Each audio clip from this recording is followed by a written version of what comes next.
हमारा टॉपिक था उसी से हम कंटिन्यू करते हैं।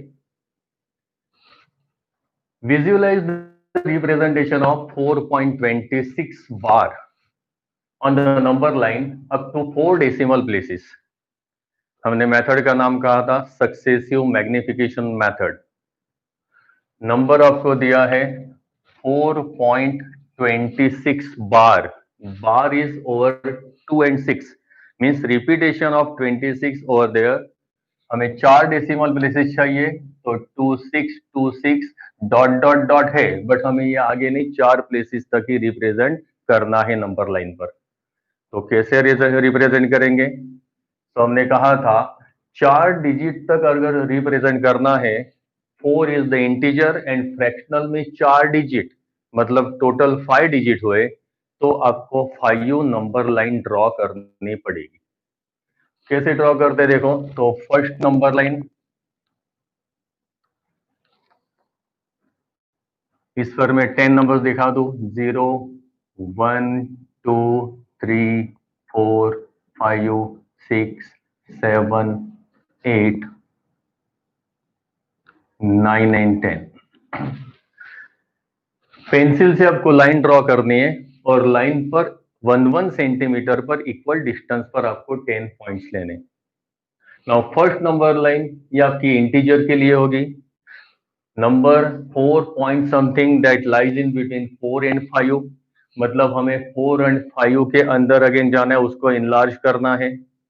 तो 4 एंड 5 के अंदर ये नंबर है, तो उसे एनलार्ज करने के लिए नई नंबर लाइन ड्रॉ करेंगे।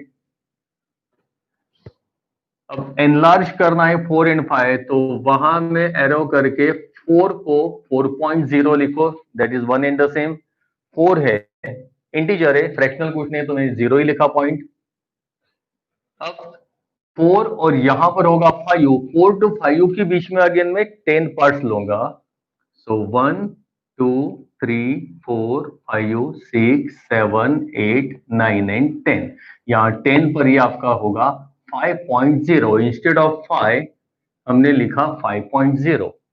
अब 4.0 और 5.0 उसके बीच में ये है 4.1 4.2 4.3 4.4 4.5 4.6 4.7 4.8 4.9 एंड 5। अब हमारा नंबर है 4.26, मीन्स 4.2 से आगे कुछ है, means more than 4.2 and less than 4.3। तो 4.2 एंड 4.3 के बीच में ये नंबर आएगा। तो again let me enlarge 4.2 and 4.3। तो नेक्स्ट नंबर लाइन पर अगेन मैं जाऊंगा, यहां 4.2 को एनलार्ज करना है, तो वहां से एरो करके मैं 4.2 को अगर 20 लिखूं तो भी वो सेम ही हुआ। 4.2 इट इज इक्विवेलेंट टू 4.20। यहां पर अगेन उसके 10 पार्ट ले लू, 1 2 3 4 5 6 7 8 9 एंड 10। ये 10 पार्ट मतलब ये हमारा 4.3, but instead of 4.3 let me write it as 4.30। अब 20 टू 30 के बीच में ये 10 पार्ट्स हो गए। तो फर्स्ट पार्ट होगा ये 21 4.22 4.23 4.24 4.25 26 27 28 एंड 29। अगेन हमारा नंबर है 4.26 एंड समथिंग मोर, 262 आ रहा है, तो ये हमारा 4.26 है and something more then that, मतलब अगेन हमारा नंबर ये है 4.26 टू 27 के बीच में। तो हम अगेन उसको इनलार्ज कर देंगे, तो उसके लिए नई नंबर लाइन पर मूव हो गई। So again new number line 4.26 इसको इनलार्ज करना, तो यहां पॉइंट करके 4.26 को मैं 260 भी लिखूं, क्योंकि एंड का डेसिमल के बाद का एंड का 0 उसका कोई मतलब नहीं होता है, वन एंड द सेम रहेगा, 4.26 का हो या 260। एंड 4.27 की जगह हम लोग लिखेंगे 270। अगेन उसके 10 पार्ट ले लेते, 1 2 3 4 5 6 7 8 9 and 10। So this is 4.27 means 270। 26 and 27 के बीच में आगे एनलार्ज किया, तो ये हमारा फर्स्ट पॉइंट होगा 4.261। 4.262, 4.263, 4.264, 4.265, 266, 4.267, 4.268, 4.269. अब हमारा नंबर है 262 and more 6 digit is there means 4.2626, तो हमारे 4.262 आया and something more than this too, मतलब अगेन हमारा नंबर ये 4.262 एंड 4.263 के बीच में होगा। तो अगेन इन दोनों को इनलार्ज करेंगे, सो और एक नंबर लाइन हमें ड्रॉ करनी पड़ेगी और ये नंबर लाइन पर 4.262 को एनलार्ज करना है, तो अगेन उसको लिखेंगे 262, एक जीरो और ऐड कर देंगे, that is 2620। Again 10 part divide कर दो, 1 2 3 4 5 6 7 8 9 एंड 10। दिस 10th पार्ट मतलब ये हमारा होगा 4.263 था और जीरो ऐड कर दिया तो ये होगा 4.2620 टू 4.2630। 20 और 30 के बीच में अगेन हम नंबर लिख देंगे 2621, 4.2622, 4.2623, 4.2624, 4.2625, 4.2626, ये होगा 4.2627, 4.2628 एंड 4.2629। तो ये देखो हमारा 2626 वाला नंबर यहाँ पर आ गया, तो इसके ऊपर डॉट करेंगे और उसको एन सर्कल कर दो, तो ये हमारा हुआ रिप्रेजेंटेशन ऑफ रेशनल नंबर। ये रेशनल नंबर था 4 डिजिट तक, तो हमने 4 डिजिट लिए। याद रखो पहला इंटीजर के लिए पहली नंबर लाइन, फिर एक एक हमारा फ्रैक्शनल डिजिट उसमें ऐड करते जाएंगे तो एक एक नंबर लाइन आगे बढ़ती जाएंगी।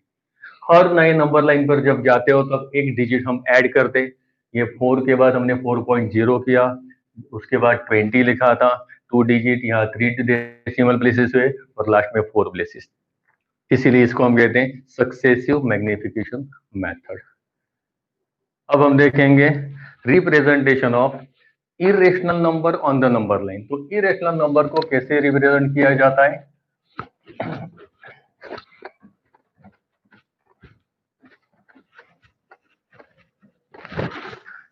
वो लेने से पहले हम लोग लेते हैं पाइथागोरस थ्योरम।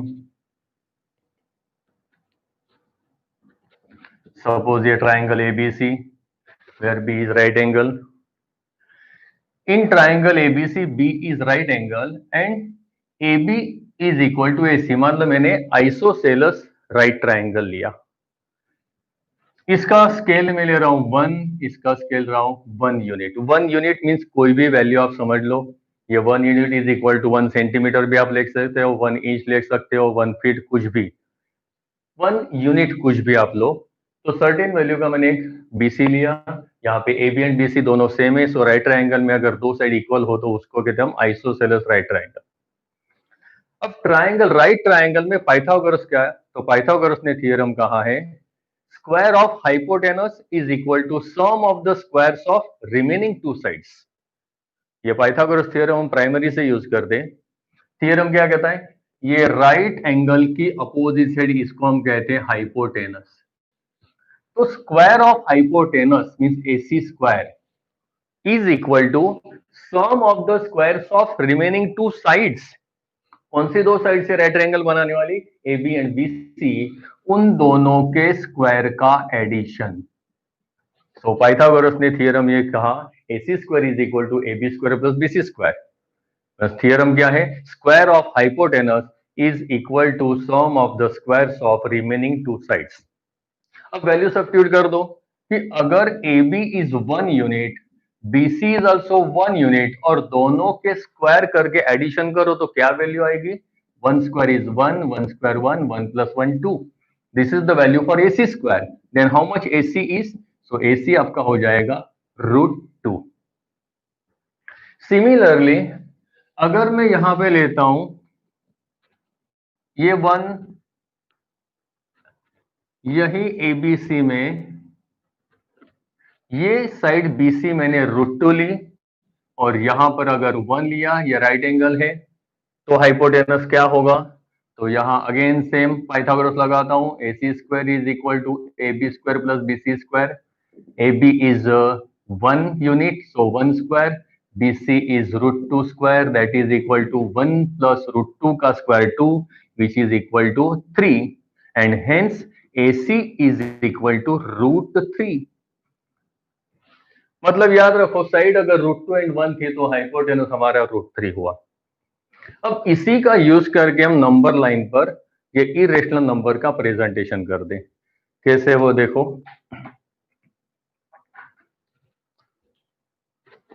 तो सबसे पहले हम एक नंबर लाइन ड्रॉ कर देंगे।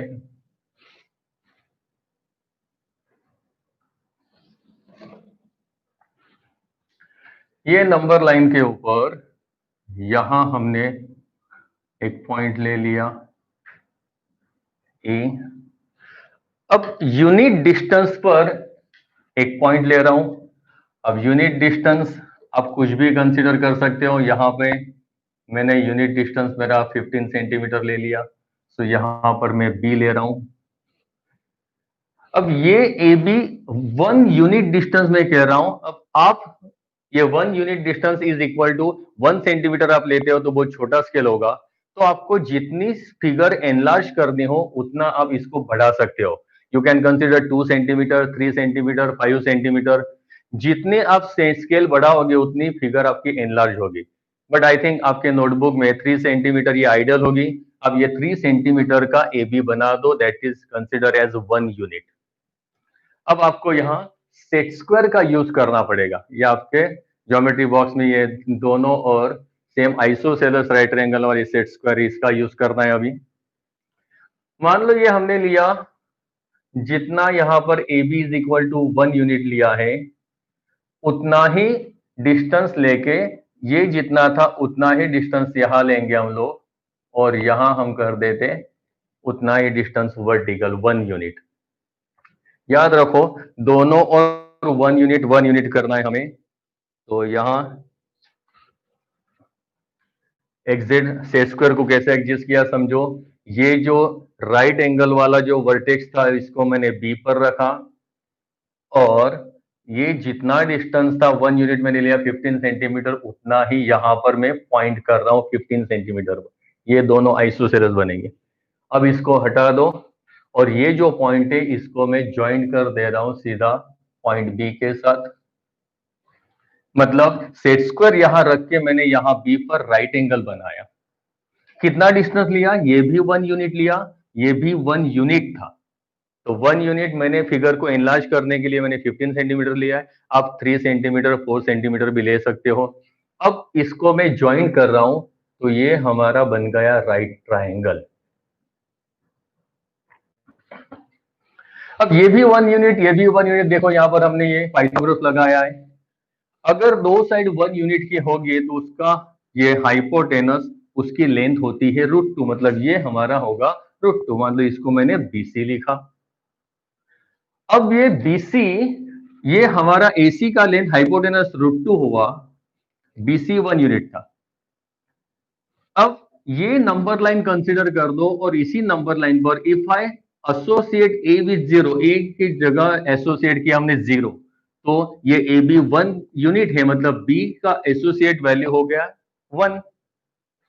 अगर 1 यूनिट डिस्टेंस कहा तो A पर 0 होगा, तो 1 यूनिट पर जैसे हम सेंटीमीटर गए तो 0 के बाद 1 सेंटीमीटर, 2 सेंटीमीटर से आता जाएगा।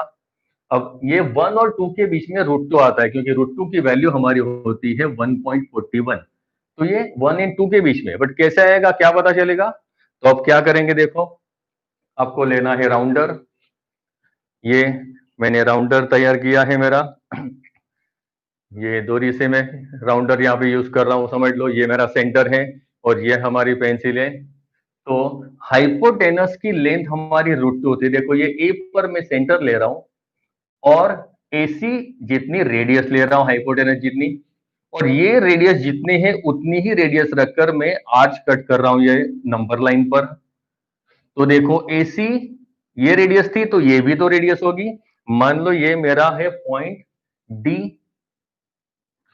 तो AC एंड AD दोनों इक्वल है, क्योंकि दोनों के दोनों हमारी रेडियस ही थी। तो जितना AC का मेजर होगा उतना ही AD का, एंड हेंस ये D की जगह हमारा पॉइंट आएगा √2 ही होगा। तो ऐसे इरेशनल को हमने नंबर लाइन पर प्रेजेंट किया। मान लो अभी हमें √3 चाहिए, तो क्या करेंगे अगेन? तो देखो √3 के लिए ये जो पॉइंट D है √2 वाला, उसी के ऊपर अगेन हम राइट ट्राइंगल बनाते, तो उस पर ये वर्टेक्स में एडजस्ट कर रहा हूं सेट स्क्वायर का, और अगेन यूनिट डिस्टेंस जो हमारा है, यूनिट डिस्टेंस जितना भी अपने कंसिडर किया वहां पर हम लोग पॉइंट करेंगे यूनिट डिस्टेंस पर, वहां लाइन स्ट्रेट ड्रॉ कर देंगे, वो पॉइंट को ज्वाइन कर दो डी से। सो डी से मैंने ज्वाइन कर दिया। अब ये ए को, ये मान लो सपोज कर दो ये हमारा पॉइंट ई था, तो ए ई ज्वाइन कर देंगे, तो ये हमारा बन गया दूसरा राइट ट्राइंगल, कि जिसमें ये DE is equal to 1 unit है। यहां राइट ट्राइंगल हमने राइट एंगल बनाया और एडी की वैल्यू है √2, मतलब ये हमारा राइट एंगल हो गया। AD is √2, DE is equal to 1, तो ये ईडीए, इसमें अगर पाइथागोरस लगाएंगे तो ये जो हाइपोटेनस एई आया उसकी लेंथ होगी √3। अब सेम वही करेंगे, √3 रेडियस ले लो, तो अगेन ए पर मैं सेंटर बना रहा हूं, और ये इतनी रेडियस ले ली, ए पर सेंटर, ए ई जितनी रेडियस कर दो, और अगेन वहां से मैं आर्च कट कर रहा हूं, तो ये जहां पर कट करेगा this will be our √3 value. मान लो इसको मैं एफ कह रहा हूं, क्योंकि ए ई और ए एफ दोनों सेम हो गए। तो ये हमारी मेथड हुई। और आगे बढ़ना है, इसी पर अगेन और सेट स्क्वायर लगा के यूनिट डिस्टेंस, हर बार यूनिट डिस्टेंस करके नया राइट ट्रायंगल बनाओ, पाइथागोरस लगाओगे, आगे √4 √5 √6 मिलते जाएंगे। सो दिस इज द मेथड। आपको याद रखने के आज मैंने कैसे लगाए हैं। बट मान लो आपको यहां कहा represent √10 on the number line, √10 को प्रेजेंट करना है, तो कैसे करेंगे? ये थोड़ा ही ना हम लोग √3 √4 √5 ऐसे करते करते √10 तक जाएंगे। तो उसके लिए याद रखो हम क्या करेंगे, यहाँ डायरेक्ट आपको मेथड दिखा रहा हूं। ये नंबर लाइन ड्रॉ कर दी, नंबर लाइन पर ये हमारा 0 है, 0 के बाद मान लो यूनिट डिस्टेंस पर हमने ये लिया 1, उतना ही यूनिट डिस्टेंस आगे बढ़ोगे ये होगा 2, उतना ही यूनिट डिस्टेंस आगे बढ़ेंगे ये हो गया 3। मतलब कि मान लो आपने 3 सेंटीमीटर लिया है, तो 3 3 3 मतलब 9 सेंटीमीटर तक आपका 3 यूनिट हुआ, and 3 unit it is nothing but √9, √9 is 3। ये 2 यूनिट मतलब ये कौन है, हमारा √4 है। इसका मतलब मैं आगे और बढ़ता तो जो √4 आता that is equal to 2 unit मुझे मिलता। तो √10 के लिए हम लोग ऐसे आगे आगे करते करते √10 तक नहीं पहुंचेंगे, वहां डायरेक्ट में क्या किया मैंने, √9 तक पहुंच गया। अब √9 तक पहुंचने के बाद हम क्या करेंगे, तो जितना आपने यूनिट डिस्टेंस लिया है, यहां पर देख लो तो मेरा यूनिट डिस्टेंस ये है 10 सेंटीमीटर, तो वही यूनिट डिस्टेंस में 10 लेकर यहां पर मैं सेट स्क्वायर से यहां मैं ड्रॉ कर रहा हूं, ये पॉइंट ले रहा हूं, उसको ज्वाइन कर देता हूं, यूनिट डिस्टेंस ले, याद रखो अगेन यहां पर मैंने राइट एंगल बना दिया, और उसी को यहां पे ज्वाइन कर देंगे स्केल से, तो ये हमारा बन गया राइट ट्रायंगल। ये आपका राइट एंगल हो गया। सपोज यहां पर लिखेंगे हमारा ये बी एंड सी, तो ये राइट ट्रायंगल, ये यूनिट डिस्टेंस है, ये 3 है। अगर इसमें पाइथागोरस लगाओगे तो OC square is equal to OB square plus BC square. OB is equal to हमने 3 यूनिट लिया, BC is equal to 1 unit लिया, 3 square 9 plus 1 that is 10, hence OC is equal to √10। तो ये आपका √10 हो गया। So this is nothing but √10।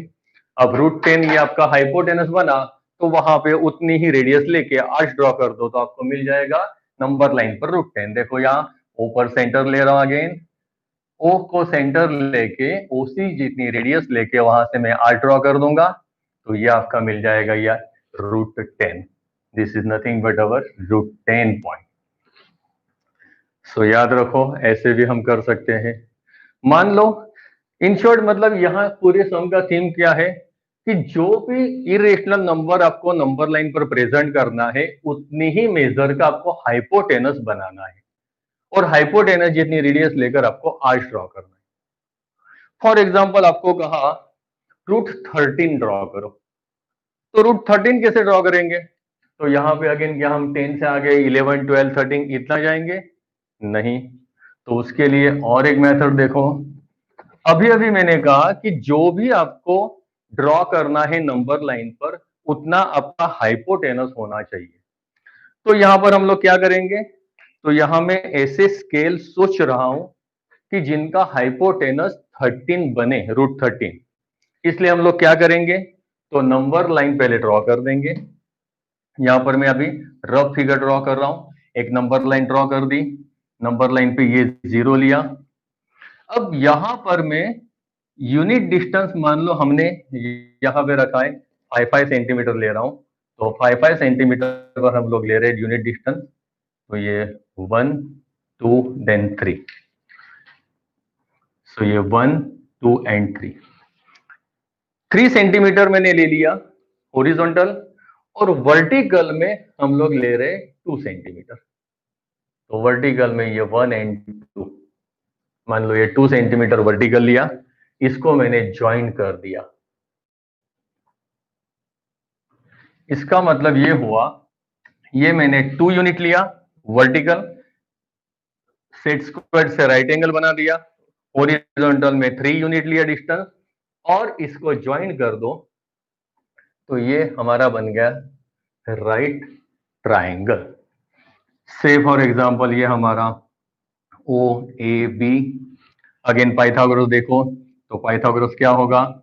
O B square is equal to O A square plus A B square, that equals to O A हमने लिया है 3, so 3 square AB is 2 square, that is equal to 9 plus 4 13, and hence OB is equal to √13। तो देखो OB तो √13 आ गया। अब क्या करेंगे? हाइपोटेनस की लेंथ हमें √13 मिल गई,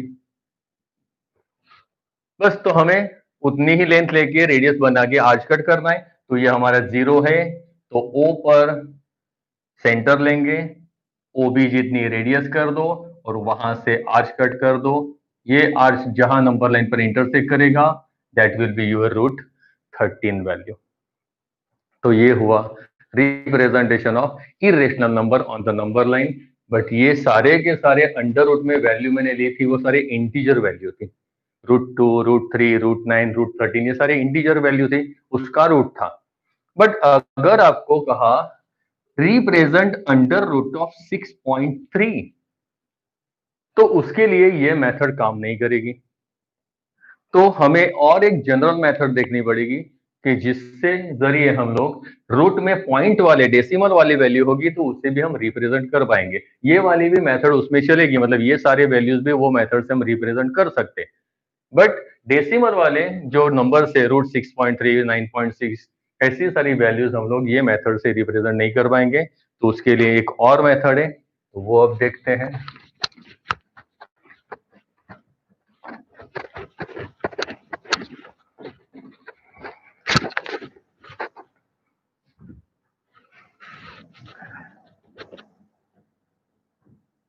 रिप्रेजेंट √6.3, मान लो 6.3 रिप्रेजेंट करना है हमें, तो कैसे करेंगे? तो उसकी मैं कंस्ट्रक्शन ड्रॉ करता हूं और साथ में उसको ड्रॉ करते करते आपको समझाते हैं। तो सबसे पहले नंबर लाइन ड्रॉ कर देंगे।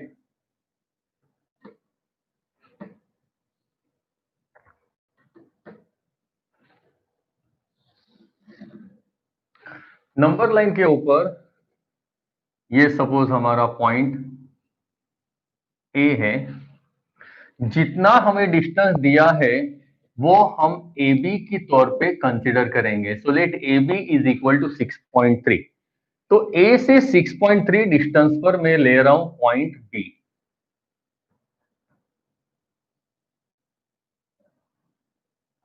सपोज ये हमारा 6.3 पॉइंट है।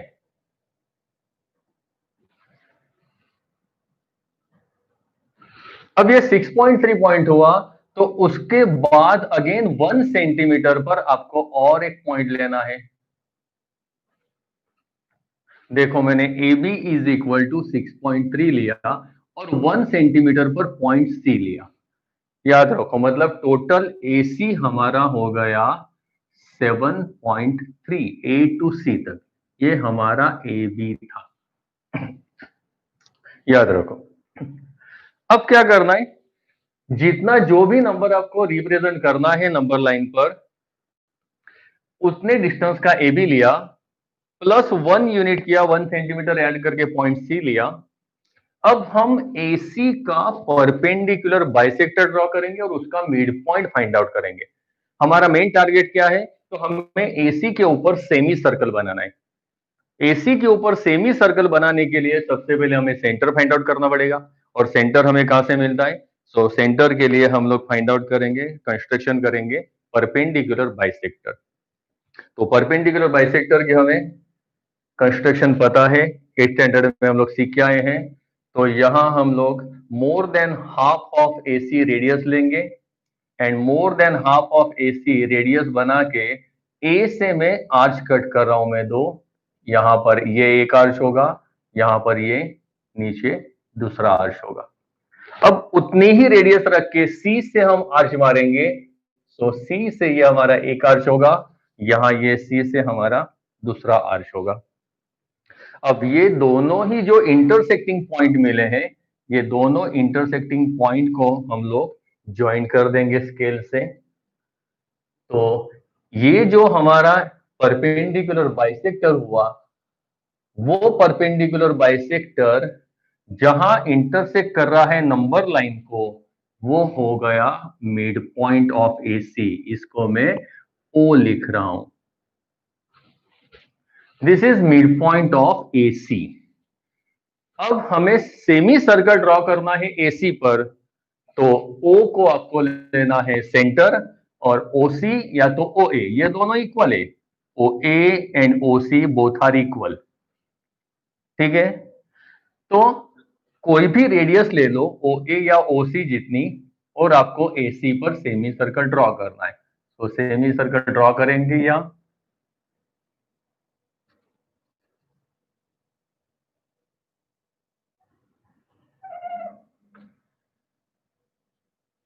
तो देखो, ये आपका सेमी सर्कल हो गया AC के ऊपर। तो ऐसा सेमी सर्कल ड्रॉ करेंगे AC के ऊपर। O को सेंटर लिया, OA and OC are same, कोई भी रेडियस ले लो, और सेमी सर्कल हो गया। अब क्या करेंगे, तो B से 1 सेंटीमीटर पर ये C था, वैसे ही ये B से पीछे 1 सेंटीमीटर पर हम लोग एक पॉइंट और ले लेंगे।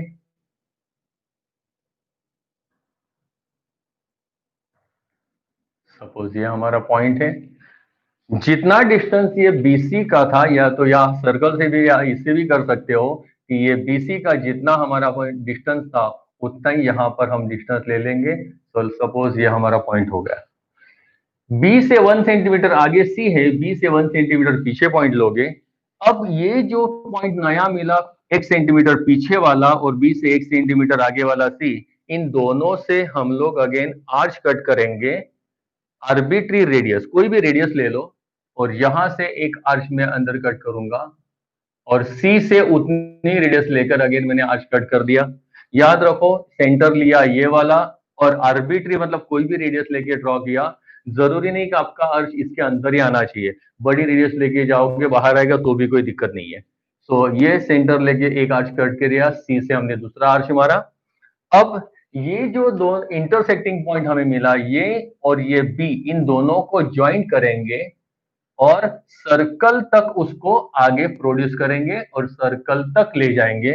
तो ये आपका हो गया perpendicular from B to the number line. ये हमने अल्टीमेटली क्या ड्रॉ किया? परपेंडिकुलर ड्रॉ किया है। तो इसको नाम दे रहा हूं मैं D। तो ये BD पॉइंट हो गया perpendicular BD to the line, number line AC। अब ये BD की आप लेंथ दो अगर फाइंड आउट करते हो, तो ये BD की लेंथ आपकी √6.3 ही होगी।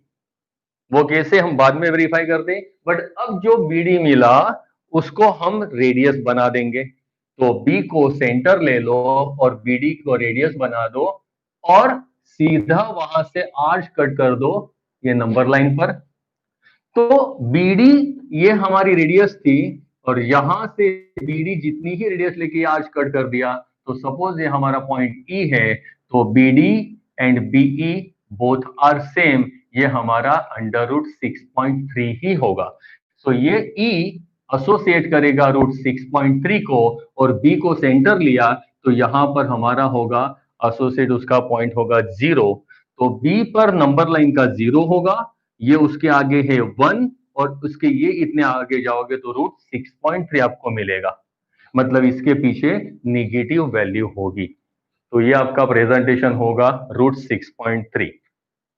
याद रखो, अगेन मैं उसको रिवाइज करवाता हूं रफ लेके। पहले हमने रूट 6.3 जितना ए बी बनाया, 1 सेंटीमीटर पर सी पॉइंट लिया, देन ए सी पर सेमी सर्कल ड्रॉ करने के लिए परपेंडिकुलर बाइसेक्ट ड्रॉ किया। कैसे बताएं? मोर देन हाफ रेडियस लेकर ए से 2 आर्च मारे, सी से 2 आर्च मारे, दोनों को ज्वाइन किया, जो पॉइंट मिला वो मिड पॉइंट ओ हुआ। ओ पर सेंटर लिया, ओ ए जितनी रेडियस लेकर हमने आर्च ड्रॉ कर दिया। फिर बी से 1 सेंटीमीटर सी था, बी से 1 सेंटीमीटर पीछे भी एक पॉइंट लिया, ये जो बी के आजू बाजू 2 पॉइंट मिले वहां से ये 2 आर्च मारे आर्बिट्री रेडियस लेकर, और ये इंटरसेक्टिंग पॉइंट को बी के साथ ज्वाइन करके सर्कल पर जो इंटरसेक्टिंग पॉइंट मिलेगा दैट विल बी डी, और यही बीडी की वैल्यू आपकी होगी रूट 6.3। तो उतनी ही रेडियस लेकर हमने अगेन आर्च ड्रॉ किया, तो वो आर्च लाइन नंबर लाइन को जहां इंटरसेक्ट करे वो हमारा रूट 6.3 पॉइंट होगा। अब इसका वेरिफिकेशन समझ लो, कैसे ये रूट 6.3 बनेगा।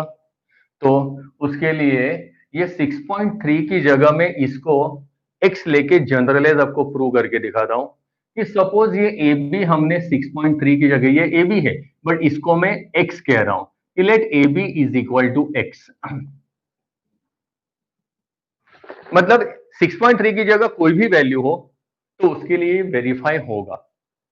तो यहां पर मैं x लिख रहा हूं 6.3 की जगह। सो सपोज ये ए बी x है, इसमें ये 1 ऐड किया तो ये हमारा हो गया x प्लस 1।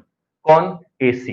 तो यहां पे लिख दू ओ ए ओ सी दोनों इक्वल थे, हमने लिया let A B is equal to x, B C is equal to 1, therefore A C is equal to x plus 1 हुआ। अब AC ये टोटल क्या, तो ये OA एंड OC दोनों इक्वल हुए, कितने हो गए? तो AC के हाफा हो। अब मान लो मैं यहां पर OD को ज्वाइन कर दो, तो ये OD भी आपका कौन बन जाएगा? ये भी तो रेडियस हो जाएगी। O से A तक ये रेडियस, ये O से C तक भी रेडियस, O से D तक ये भी रेडियस है, क्योंकि ये एक ही ADC एक ही सर्कल कर आए हुए पॉइंट है और ये सेंटर है। तो सर्कल पर आए हुए किसी भी पॉइंट को सेंटर के साथ ज्वाइन कर दो, तो ये हमारी तीनों के तीनों रेडियस हैं। So O A O C and O D are equal, और कितने उसकी लेंथ होगी? तो ए सी से हाफ, मतलब x प्लस 1 बाय 2 होगी। तो हमारा ये BC1 है। अब OB क्या होगा? तो यहां पे हम लिखेंगे OB इज इक्वल टू, ये OB कैसे मिलेगा? तो टोटल AB में से OA को सब्ट्रैक्ट कर दो, तो total AB minus OA। Total AB जो हमने x कंसीडर किया उसमें से अगर OA ये निकाल दिया तो बचेगा OB, तो उनकी वैल्यू सब्स्टिट्यूट करके सिंप्लीफाई करो, देखो क्या आएगा। So AB is equal to, AB हमारा कितना है टोटल? x कंसीडर किया, AB is equal to x हमने कहा है यहां पर, देन माइनस OA, OA कितना है हमारा? x plus 1 by 2। यहां एलसीएम ले लो, तो 2 एलसीएम ये मल्टीप्लाई में जाएगा 2x, और माइनस साइन मतलब साइन दोनों की चेंज होगी, minus x minus 1 that is equal to x minus 1 by 2, ये हमारा हो गया OB। अब ये देखो ट्रायंगल, ये OBD ये राइट ट्रायंगल है, उसमें हम लोग लगाते हैं पाइथागोरस। सो पाइथागोरस क्या कहता है? OB square plus BD square is equal to hypotenuse OD square, ये हाइपोटेनस OD, और ये OB एंड BD ये दोनों साइड के। हमें बीडी की लेंथ फाइंड आउट करनी थी, तो बीडी का इक्वेशन बना दो, ओबी को वहां ट्रांसपोज कर देंगे, ओडी स्क्वायर माइनस ओबी स्क्वायर। अब ओडी की लेंथ कितनी, तो देखो यहाँ पे ओडी हमने लिखा है x प्लस 1/2, तो यहां मैं लिख रहा हूं x plus 1/2 whole square, minus OB की लेंथ यहां हमने फाइंड आउट की x माइनस 1/2 होल स्क्वायर। अब दोनों का स्क्वायर कर देते हैं, तो इसका एक्सपेंशन होगा x square plus 2x plus 1 upon 2 का square 4 minus x square minus 2x plus 1 upon 4, दोनों का 4 एलसीएम होगा। न्यूमरेटर में बीच में माइनस साइन है, साइन चेंज हो जाएगी, तो ये x square plus 2x plus 1 minus x square plus 2x minus 1, x square will get cancel, 1 is also be cancel, 2x plus 2x होगा 4x अपॉन 4, मतलब 4 4 गया, यह बचा x। ये किसकी वैल्यू है, BD स्क्वायर की, and hence we conclude that BD is equal to root x। और ये x की वैल्यू हमने किसको x कंसिडर किया था, 6.3, तो ऑलवेज आपका BD होगा अंडर रूट, जो भी आपकी वैल्यू होगी x वो रूट होगा। तो ये उसका वेरिफिकेशन है, समझ लो हमने कैसे ये इसको वेरीफाई किया है और इसकी कंस्ट्रक्शन कैसे की। इसको कहते हैं इरेशनल नंबर का प्रेजेंटेशन नंबर लाइन पर, जहां पर इरेशनल नंबर आपका कैसे होगा, डेसिमल पॉइंट वाला होगा। तो उसका प्रेजेंटेशन कैसे करते हैं ये याद रखो। आगे बढ़ते हैं।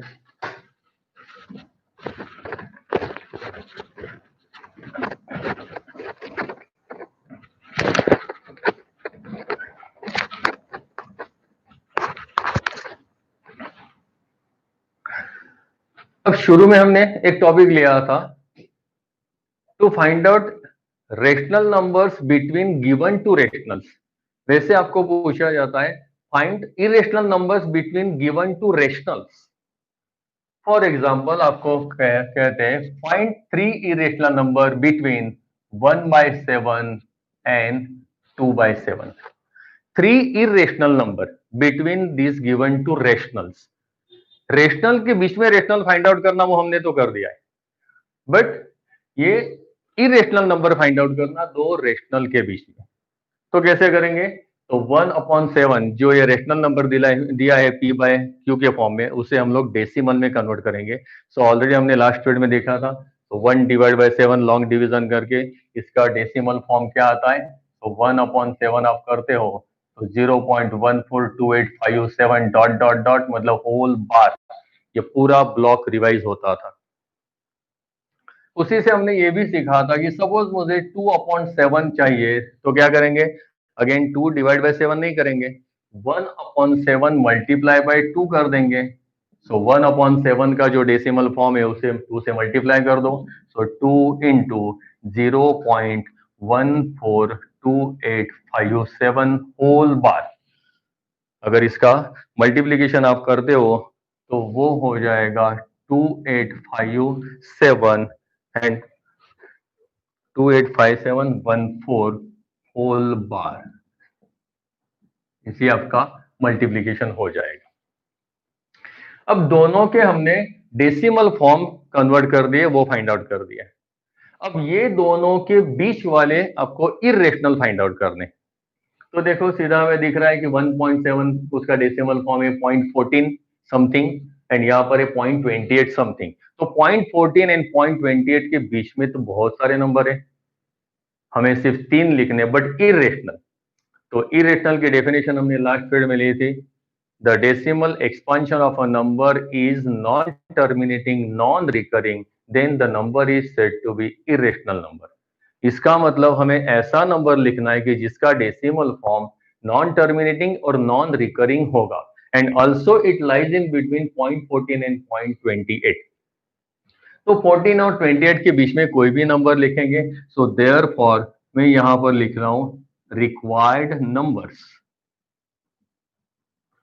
कौन से नंबर हो गए, सो पहला नंबर लिख रहे हैं 14 के बाद लिखो और 28 से पहले वाला।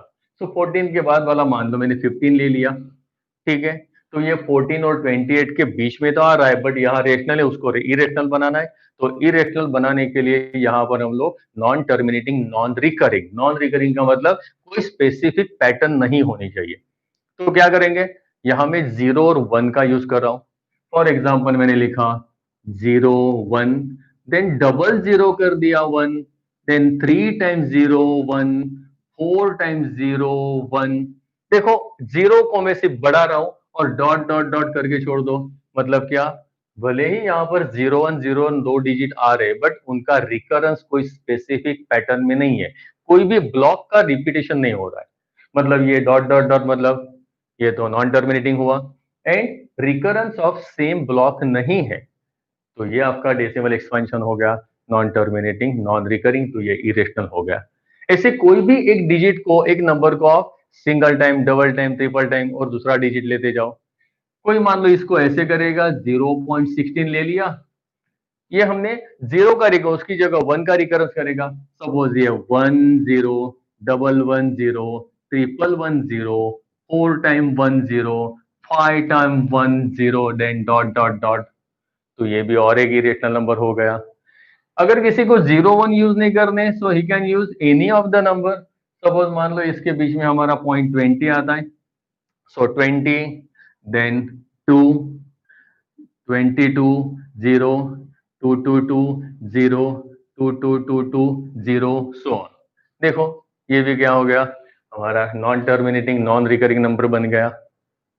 ऐसे कोई भी पैटर्न आप स्पेसिफिक ब्लॉक में नहीं होनी चाहिए, कोई भी ब्लॉक का रिपीटेशन नहीं होना चाहिए। तो ऐसे नंबर आप खुद बना के चाहे जितने इनफाइनेटली मेनी नंबर्स आप लिख सकते हो सिर्फ इन दोनों के बीच में। मतलब अगर irrational number between given two rationals अगर आपको लिखने हैं, तो आपको ऑलवेज डेसिमल फॉर्म में कन्वर्ट कर दो और उसके बीच वाले आप नंबर कोई भी लिख सकते हो। तो ये हुआ आपका presentation of rational number as well as irrational number on the number line, and to find the rationals between given two and to find irrationals between given two। अब इसके बाद नेक्स्ट वाला टॉपिक हमारा आ रहा है वो रेशनलाइजेशन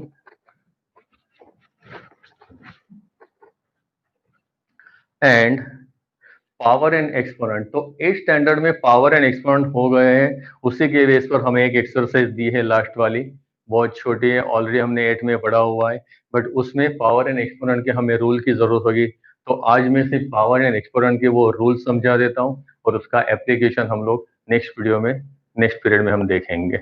तो next हमारा लास्ट पीरियड होगा, उसमें रेशनलाइजेशन और ये दोनों हम डिस्कस कर लेंगे, तो चैप्टर हमारा खत्म हो जाएगा। तो यहाँ पे rules of power and exponent 8 standard में आ गया था। पहला रूल था हमारा लॉ ऑफ मल्टीप्लीकेशन, उसमें हमने देखा था a raise to m into a raise to n is equal to a raise to m plus n।